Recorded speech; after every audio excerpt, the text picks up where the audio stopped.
The first rule of the Titan Academy of Warfare was simple: obey innovation or be replaced by it. For centuries, humanity's brightest minds had come here, to the orbital campus suspended above Jupiter's storm clouds, to design the next generation of weapons.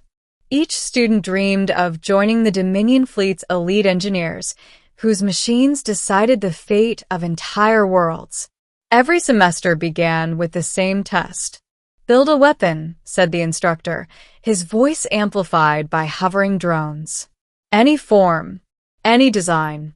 You have 6 hours. Then you'll demonstrate on my drone." The students, all in sleek silver uniforms, immediately activated their holotools. Sparks filled the air as forges ignited and screens glowed with schematics for plasma rifles, rail cannons, and gravity blades. All except one student, Lyra Quinn, who just stood there, staring at the metal table in front of her. Her classmates sneered. "What's wrong, Earthborn? Forget how to plug in your brain." Lyra ignored them. Her fingers brushed across the alloy sheets, the coiled energy cables, the composite rods. Her mind drifted not to destruction, but to memory, to the forests of old Earth she had seen only through archived footage. Places where humans once hunted with bows and arrows. A simple weapon, elegant in its precision. She smiled faintly. "I'll make that." Her table's AI assistant blinked. Query: "No projectile weapons allowed under Dominion parameters." "Override," she said. "Manual design." The AI paused. Acknowledged. Proceeding with primitive mode fabrication. Gasps spread across the room as Lyra bent metal with her hands, shaping it with tools that hadn't been used in centuries. She strung the bow with microfiber cord spun from repurposed drone wiring, adjusted the curve, and aligned its balance with a craftsman's eye. Every move she made was slow, deliberate, almost archaic. The instructor floated above them, his drone eyes scanning the room. "Miss Quinn," he said, voice dripping with disdain, "that object you're building lacks any modern offensive function." Lyra didn't look up. "It's a weapon.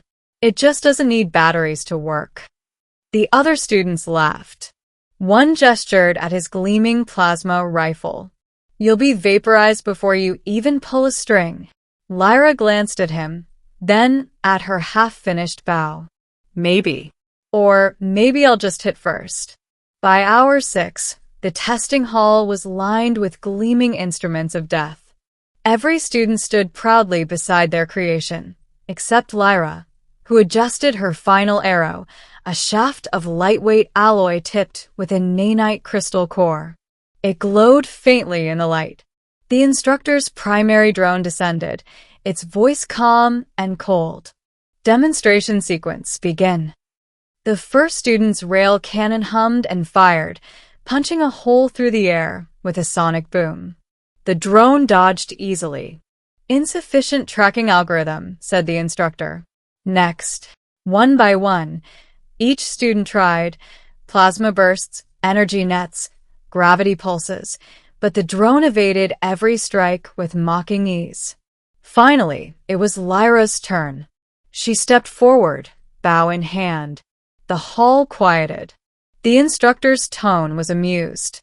"Miss Quinn, this is not the era of string and wood."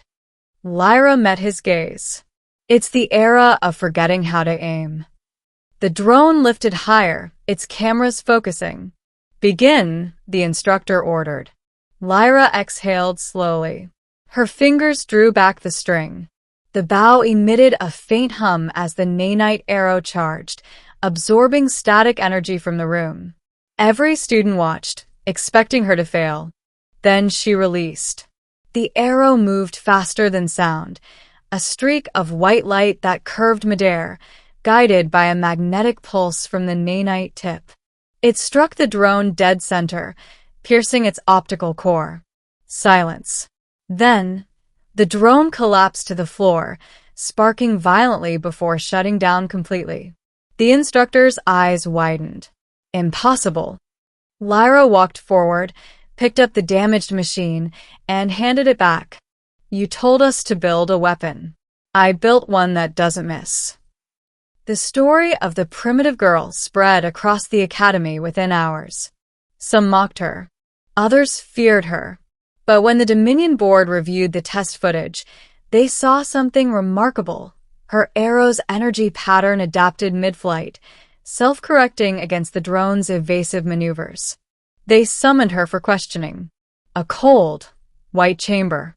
3 holographic figures flickered above the table. Dominion officials, their faces hidden behind geometric masks. Cadet Lyra Quinn. One said, "You defied protocol, ignored regulation, and destroyed an imperial asset." Explain. Lyra clasped her hands calmly. "You asked us to create innovation. I did. By replicating a weapon obsolete for 3,000 years? Another asked. No, she said softly. By remembering why weapons exist. To strike with intention, not excess. The council murmured. The lead official leaned forward. You could have made an energy weapon. Why a bow? Because a bow demands precision, Lyra replied. It punishes hesitation. It rewards patience. You can't erase a mistake with more firepower. You have to make your shot count. For a long moment, none of them spoke. Then the lights dimmed and the lead hologram vanished. The next day, Lyra was reassigned, not expelled, but transferred to Project Genesis, a classified weapons division no one had heard of. Project Genesis was buried deep within the Academy's lower decks, a maze of sealed doors and forgotten laboratories.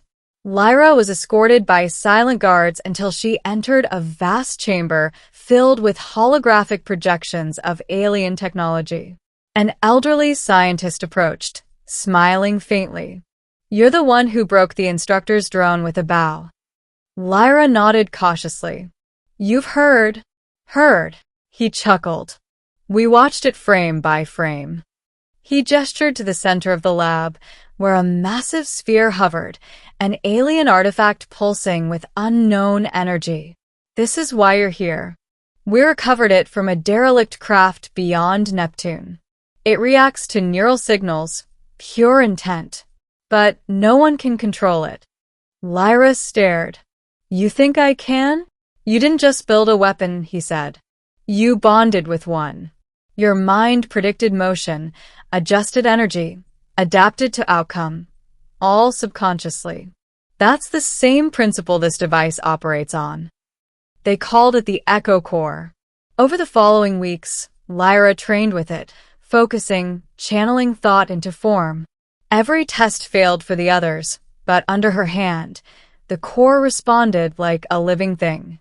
It reshaped itself into whatever weapon she imagined. But no matter what form she summoned, blade, shield, rifle, she always returned to the bow. It listens to you, the old scientist said one day. Lyra smiled.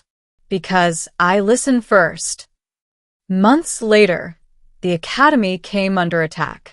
A rogue faction, ex-Dominion engineers who believed machines should rule without human restraint, descended with drone swarms that blotted out the sun. The orbital station shook as alarms blared. Lyra raced to the defense hangar, clutching the Echo Core. Outside, hundreds of automated war machines descended like black rain. The Academy's turrets failed instantly, their AI systems hacked and corrupted. Students screamed. Instructors fled. Lyra ran to the balcony, overlooking the chaos. If these things run on AI, she whispered, then they can't predict instinct. She pressed the Echo Core to her chest. It pulsed, reshaping into her bow, sleek, metallic, glowing with energy drawn from her heartbeat. The arrows materialized from light, one after another. She took aim.